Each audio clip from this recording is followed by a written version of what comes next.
दो दोस्त ट्रंप और नेतन्याहू आपस में भिड़ गए हैं और वजह है गाजा। क्या हुआ है मैं आपको बताऊंगी, लेकिन अब सवाल यही पूछा जा रहा है कि क्या अब ट्रंप जल्द ही हमला करने वाले हैं। मुस्लिम देश भी अब अमेरिका के साथ हैं। कतर से माफ़ी मांगनी पड़ी नेतन्याहू को, और अब कैसे मध्य पूर्व में हमें बड़ा बदलाव देखने को मिलेगा और पूरा का पूरा जो फैसला लेने की पावर है वो हमास के पास छोड़ दी गई है। रिमझिम के 5 पॉइंट्स में आपको यही समझना है कि कैसे गाजा पर ट्रंप से भिड़ गए हैं नेतन्याहू।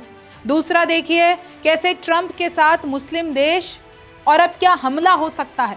तीसरा देखिए इजरायली प्रधानमंत्री नेतन्याहू को क्यों मजबूर होना पड़ा कतर से माफ़ी मांगने के लिए।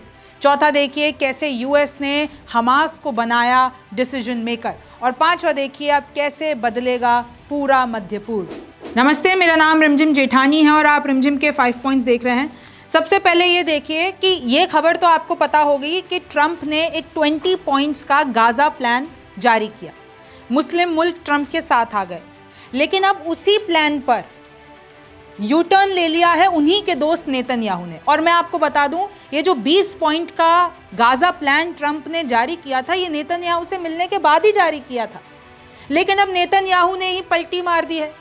वो कह रहे हैं कि विल अपोज फिलिस्तीनियन स्टेट। उन्होंने कहा भाई उस 20 पॉइंट प्लान में लिखा हुआ है कि भाई फिलिस्तीनी लोगों के लिए स्टेटहुड का रास्ता क्लियर करेंगे, अलग एक मुल्क बनेगा। ये भी लिखा हुआ है कि इजरायली सेना गाजा से हट जाएगी, उसको कब्जा के नहीं रखेगी। लेकिन अब इन्हीं 2 पॉइंट्स पर नेतन्याहू पलट गए हैं। उन्होंने ये कहा कि बिल्कुल भी फिलिस्तीनियन स्टेटहुड नहीं देंगे और ना ही हम लोग गाजा से हटेंगे। गाजा में हमारी सेना तो रहेगी, यानी इजरायली सेना तो रहेगी। ये देखिए कि कैसे ये जो 20 पॉइंट प्लान ट्रंप ने दिया, भाई ट्रंप ने तो कहा कि इस पॉइंट में यही है कि इजराइल को गाजा खाली करना पड़ेगा, एक बफर जोन बनाएंगे और धीरे धीरे सिचुएशन ठीक करते करते फिलिस्तीन को एक अलग मुल्क बना देंगे, उसकी राह क्लियर कर देंगे। लेकिन उसी पे अब नेतन्याहू पलट गए हैं। उन्होंने क्या कहा, not at all and it is not written in the agreement. उन्होंने कहा कि नहीं, बिल्कुल भी नहीं, ना हम फिलिस्तीन अलग मुल्क बनने देंगे और ना ही हम अपनी सेना हटाएंगे, यानी इजरायली सेना गाजा से नहीं हटेगी। Not at all, it is not written in the agreement. ये कोई एग्रीमेंट में लिखा हुआ नहीं है। One thing was made clear, ये क्लियर किया गया था फिलिस्तीन राष्ट्र तो नहीं बनने देंगे। We will strongly oppose a Palestinian state said Netanyahu according to AFP। Netanyahu ने AFP के अगर अनुसार हम जाएं तो नेतन्याहू ने ये क्लियर कर दिया। इनफैक्ट आप देखिए उन्होंने ये भी कहा we will remain in most of the Gaza strip, यानी गाजा के ज़्यादातर हिस्से में इजरायली सेना रहेगी, इसमें कोई दो राय नहीं है। अब भाई ये तो अलग मामला हो गया। उधर ट्रंप ने जो ये 20 पॉइंट का प्लान बताया उसमें तो बोला है इजराइल विल नॉट ऑक्यूपाई और एनेक्स गाजा, बड़ा बड़ा लिखा हुआ है उसमें। ट्रंप के प्लान में ये भी लिखा हुआ है कि गाजा में इजरायली सेना नहीं बल्कि एक इंटरनेशनल फोर्स आएगी, इंटरनेशनल स्टेबलाइजेशन फोर्स ISF, और IDF को वहाँ से हटाया जाएगा, यानी इजराइल डिफेंस फोर्सेस को वहाँ से हटाया जाएगा। तो ये जो दोनों चीज़ें जो उनके प्लान में रुकी हुई, नेतन्याहू तो पलट गए, यानी अपने ही दोस्त से भिड़ गए। फिर आप देखिए द कंडीशंस में फाइनली भी मैं आपको पढ़ के बता देती हूँ जो एग्जैक्ट कोट किया गया ना ट्रंप के प्लान में। The conditions may finally be in place for a credible pathway to Palestinian self-determination and statehood, which we recognize as per the aspiration of Palestinian people। यानी उस प्लान में साफ लिखा हुआ है कि हम कंडीशन, अभी तो हम पैलेस्टीनियन अथॉरिटी को दे देंगे पूरी मामला, फिर उसके बाद हम क्रेडिबल पाथवे बनाएंगे ताकि एक अलग मुल्क बन सके, क्योंकि फ़िलिस्तीनियों की यही एक एस्पिरेशन है, उनकी यही एक चाह है। दुनिया भर के जितने भी मुसलमान हैं जो फ़िलिस्तीनियों के साथ खड़े, उनकी भी यही चाह है। जो यूरोप के कुछ जो राज्य हैं, यानी कि स्टेट्स हैं, मुल्क हैं, चाहे आप उनके ले लीजिए, UK ले लीजिए, उनकी भी यही चाह है कि भाई फ़िलिस्तीनियों को अपना एक अलग मुल्क दे दो। अब मैं आपको बता देती हूँ ऊपरी तौर से कि ये 20 पॉइंट का ट्रंप का प्लान है क्या। तो देखिए, एक तो टेरर फ्री जोन बनेगा गाजा, फिर गाजा के लोगों का बेनिफिट होगा, वो जो इतना सफ़र कर रहे हैं उनके लिए मदद पहुंचाई जाएगी। इजरायली फोर्सेस को वहाँ से विड्रॉ करना पड़ेगा, एक बफर जोन बनाया जाएगा, Israel publicly accepting this agreement, और 72 घंटों में इजराइल को ये पब्लिकली जब भी वो अग्रीमेंट एक्सेप्ट कर लेंगे उसके बाद हॉस्टेज डील भी होगी। इधर से इजरायली बंधक छोड़ेगा, उधर से हमास बंधक छोड़ेगा। Israel will release 250 life sentence prisoners plus 1700 गाजन्स, यानी इजराइल को 1700 गाजा के लोगों को छोड़ना पड़ेगा और 250 लाइफ सेंटेंस कैदी हैं जो जिनको उम्र कैद मिली हुई उनको छोड़ना पड़ेगा, जो कि अक्टूबर 7 में डिटेन किए गए थे। और जो डील हुई है वो ये है कि भाई फॉर एवरी इजराइल हॉस्टेज, यानी एक इजराइल हॉस्टेज के बदले इजराइल को 15 डिसीज्ड गाजन्स के जो अवशेष हैं वो देने पड़ेंगे। यानी यहाँ से एक हमास जो है वो इजरायली हॉस्टेज को छोड़ेगा एक, उसके बदले में इजराइल को 15 बॉडीज़ जो कि फ़िलिस्तीनियों की हैं वो देनी पड़ेंगी, क्योंकि इजराइल जो है उनको अपने पास रख के बैठा है। डीकमीशन देयर वेपन्स, हमास को अपने जो वो हथियार हैं वो डीकमीशन करने पड़ेंगे या छोड़ना पड़ेंगे, और हमास को पूरा जो इन्वॉल्वमेंट है गाज़ा से हटाना पड़ेगा। हमास के जितने भी लड़ाके हैं, संगठन में जितने भी लड़ाके हैं, उन सबको अगर दूसरे देश जाना है, अगर उनको गाज़ा छोड़ना है तो उनके लिए एक सेफ़ पैसेज बनाया जाएगा। जिस भी कंट्री में उनको जाना है तो एक सेफ़ पैसेज बनाया जाएगा, उन पर कोई खतरा नहीं आने देंगे। लेकिन हमास का कोई रोल नहीं रहेगा, जो डोर होगी वो पैलेस्टीनियन अथॉरिटी के पास होगी, हमास के पास नहीं होगी। और पूरी तरीके से गाज़ा के लोगों को यानी फ़िलिस्तीनियों को मदद मिलेगी। इनफैक्ट अभी तो देखिए एंट्री करने के लिए गाज़ा में आपको इजराइल की परमिशन की ज़रूरत है, इजराइल इंटरवीन करता है, लेकिन एक बार जब ये डील साइन हो जाएगी, entry of distribution and aid in the Gaza strip will proceed without interference and the two parties through the United Nation, यानी फिर से जो रोल है वो यूनाइटेड नेशन का आ जाएगा, एजेंसीज का आ जाएगा, रेड क्रेसेंट का आ जाएगा। इसमें फिर इजराइल का कोई रोल नहीं है। भाई इजराइल की अनुमति नहीं लेनी पड़ेगी गाज़ा जाने के लिए।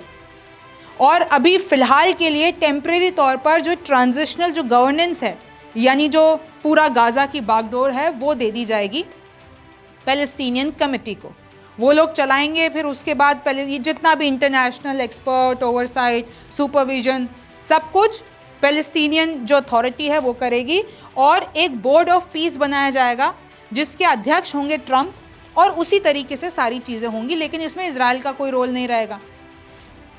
Military terror offensive infrastructure, Hamas ने जितनी भी सुरंगें वहाँ बना रखी है, हमास के जितने भी टेरर आउटफिट्स वहाँ पर है, जितने भी मिलिट्री आउटफिट्स हैं, वेपन प्रोडक्शन फैसिलिटीज़ हैं, उन सबको तबाह करना पड़ेगा, हथियारों से मुक्त करना पड़ेगा गाज़ा को। A guarantee will be provided by regional partners, guarantee भी दी जाएगी आसपास पड़ोसी मुल्कों को कि भाई हमास आपके लिए खतरा नहीं करेगा, हमास कोई हमला नहीं करेगा, आप लोग सेफ हो हमास से।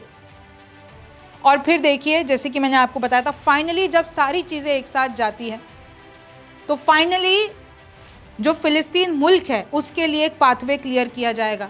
लेकिन ट्रंप ने इसमें एक और बात कही है, in the event Hamas delays or rejects the proposal, the above including the scaled up aid operation will proceed in the terror free areas handed over from the IDF to the ISF। इसका मतलब ये है कि भाई जो अब फैसला लेने की क्षमता है वो अब हमास के पास है।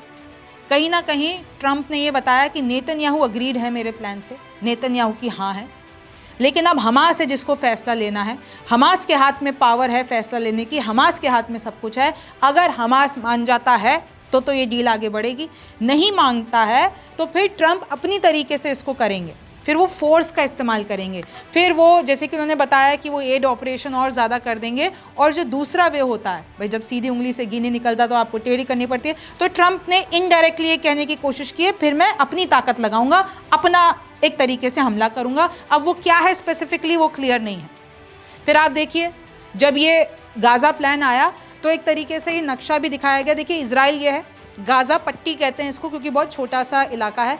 अभी अगर आप देखेंगे तो गाज़ा में ये जो आपको ये ब्लू लाइन दिख रही है, अगर ब्लू लाइन नहीं दिख रही है तो आप मेरी ये उंगली देख सकते हैं, यहाँ तक इजराइल की सेना है। लेकिन अब ट्रंप ने जो कहा है कि धीरे धीरे इजराइल की सेना पहले इधर तक आएगी येलो लाइन तक, फिर रेड लाइन तक, और फिर एक बफर जोन यहाँ तक, यानी एकदम बॉर्डर पर आ जाएगी। और ये जो है लास्ट में एक बफर जोन बनेगा और अंदर पूरा फ़िलिस्तीन अथॉरिटी, इंटरनेशनल फोर्सेस, इन सब का कब्जा रहेगा, भाई इजराइल का कब्जा नहीं रहेगा। और इस मामले में ट्रंप के साथ अरब मुस्लिम नेशंस भी हैं, उन सब ने कहा कि भाई हम बड़े खुश हैं और ट्रंप ने ये जो प्लान बताया है वो हमें भी मंजूर है। Arab Muslim nations pledge to realize Trump's Gaza plan, Hamas examining it responsibly. यानी ये पता चला है कि भाई मुस्लिम मुल्क और खाड़ी देश तो ट्रंप के साथ हैं कि भाई हम 20 पॉइंट फार्मूला जो है हमको ठीक लग रहा है। ये पहले तो आपको पता ना ट्रंप क्या कह रहे थे, रिवेरिया बना देंगे, एकदम फ़िलिस्तीनियों को, आधों को जॉर्डन भेज देंगे, आधों को इजिप्ट भेज देंगे। वो जो हवाई बातें थी उनसे वो ये 20 पॉइंटर्स पे आ गए हैं, which is practical. And now Muslim countries are also saying that we are with Trump, हम भी ट्रंप के साथ हैं। लेकिन इसमें भी एक ट्विस्ट है, वो मैं आपको आगे बताती हूँ। लेकिन पहले देखिए कि ये खबर मिल रही है कि हमास ने कहा है कि भाई हम रिस्पॉन्सिबली उन 20 पॉइंटर्स को पढ़ रहे हैं और हम फैसला देंगे। अभी तक हमास ने फैसला दिया नहीं है, लेकिन आप देखेंगे कि चाहे वो सऊदी अरब हो, जॉर्डन हो, यूएई हो, इंडोनेशिया हो, पाकिस्तान हो, तुर्की हो, कतर हो और इजिप्ट हो, इन सब ने ट्रंप के सिंसियर एफर्ट्स को एक तरीके से वेलकम किया और कहा है कि भाई अब शांति का रास्ता शायद निकल जाएगा, ट्रंप जो कर रहे हैं वो शांति खोज ही लेंगे। लेकिन इसमें भी देखिए इंडोनेशिया और पाकिस्तान ने ये कहा है, जो सबसे ज़्यादा मुस्लिम मेजॉरिटी पॉपुलस कह सकते हैं, जहाँ पे सबसे ज़्यादा मुस्लिमों की आबादी है, उन्होंने ये कहा है कि they have indicated that they will not establish diplomatic ties with Israel until it has committed to the creation of a Palestinian state। यानी इंडोनेशिया और पाकिस्तान ने ये कहा है कि हम इजराइल के साथ डिप्लोमेटिक संबंध वापस से इसलिए नहीं, तब तक नहीं बनाएंगे जब तक इजराइल गारंटी नहीं दे देता है कि वो फ़िलिस्तीनियों को एक अलग मुल्क देगा और जो ये पैलेस्टीनियन स्टेटहुड है उसका वादा करेगा। अभी सारी चीज़ें चल रही है वो ठीक है, लेकिन हम तो भाई डिप्लोमेटिक टाइज इजराइल से तभी बनाएंगे जब वो ऐसा कह देगा। Indonesia has offered troops as part of future Gaza force, while Pakistan has been eager to woo Trump and improve its relationship with Washington। Indonesia ने कहा अगर हमारी मदद चाहिए ट्रंप को, वो चाहते हैं कि वो जो इंटरनेशनल स्टेबलाइजेशन फोर्स बनेगी तो कई देशों की सेनाएं उसमें जाएंगी, एक तरीके से वो न्यूट्रल फोर्स बनेगी, तो उसमें इंडोनेशिया अपने सैनिक भेज देगा। लेकिन हम तो इजराइल के साथ वापस रिश्ते बेहतर नहीं करेंगे, पहले हमको चाहिए पैलेस्टीनियन स्टेटहुड। अब ये गाज़ा की तस्वीरें, बहुत बार आपने गाज़ा की तस्वीरें देखी है, मैंने भी आपको बताई है, आपने सोशल मीडिया पे कि जो गाज़ा की हालत है वो एकदम ख़राब है। अब आप जानिए कि कैसे नेतन्याहू को कतर से माफ़ी मांगने के लिए मजबूर होना पड़ा। इजरायली प्रधानमंत्री बेंजामिन नेतन्याहू ने सोमवार को व्हाइट हाउस से फ़ोन करके कतर के प्रधानमंत्री मोहम्मद बिन अब्दुल रहमान बिन जसीम अल थानी से दोहा हमले के लिए माफ़ी मांगी। इजराइल के चैनल 12 की रिपोर्ट के अनुसार व्हाइट हाउस में अमेरिकी राष्ट्रपति डोनाल्ड ट्रंप की मेज़बानी में मौजूद नेतन्याहू ने अल थानी से कई मिनट तक फ़ोन पर बात की। नेतन्याहू ने कथित तौर पर 9 सितंबर को दोहा पर हुए हमले में कतर की संप्रभुता का उल्लंघन करने के लिए अल थानी से माफ़ी मांगी और हमले में एक कतरी सुरक्षा गार्ड की हत्या पर खेद व्यक्त किया। नेतन्याहू ने ये माफ़ी अमेरिकी राष्ट्रपति डोनाल्ड ट्रंप के दबाव में मांगी है।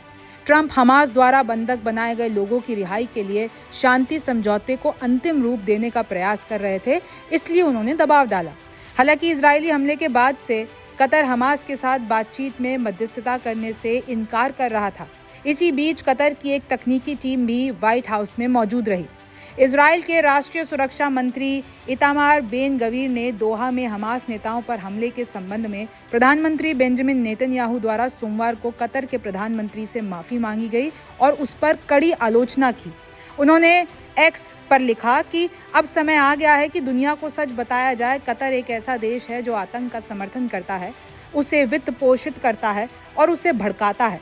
कोई भी धनराशि उनके हाथों से आतंक को नहीं धो पाएगी। मैं आपको बता देना चाहती हूँ कि नेतन्याहू ने कतर को पहले चेतावनी दी थी कि हमास के सीनियर लीडर्स को अपने यहाँ पनाह ना दे और उन्हें देश से बाहर निकाले या न्याय की कटघरे में लाएं।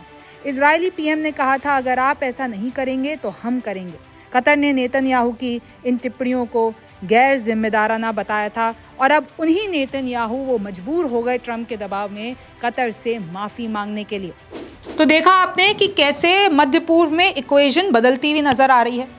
ट्रंप की अगर एक तरीके से इंटरप्रेट किया जाए उनके 20 पॉइंट प्लान को, अगर हमास भी नहीं मानता है, नेतन्याहू भी नहीं मानते हैं, तो ट्रम्प क्या करेंगे? ट्रम्प क्या हमला कर देंगे? और ऑब्वियसली भाई सामने तो सबको ही पता है ना कि नेतन्याहू और ट्रम्प दोस्त हैं, उनके खिलाफ तो नहीं जा पाएंगे। तो शायद वो बड़ा हमला कर दें, शायद वो कुछ और कर दें, क्योंकि ना नेतन्याहू ने तो पलटी मार ही दी है, हमास भी शायद ऐसी चीज़ों के लिए, वी डोंट नो, उसने अभी तक जवाब नहीं दिया हमास ने, लेकिन अब देखिए क्या होता है। लेकिन ये तय है कि मध्य पूर्व में इक्वेशन बदल दी है। कल तक खाड़ी देश इजराइल के साथ संबंध बनाने के लिए ओके थे, लेकिन अब तो एकदम खिलाफ है जब से इजराइल ने कतर पर हमला किया है। तो अब तो ये सारे मुस्लिम मुल्क मिलकर वो एक ही बात कह रहे हैं कि हमको फ़िलिस्तीनियों के लिए एक अलग मुल्क चाहिए।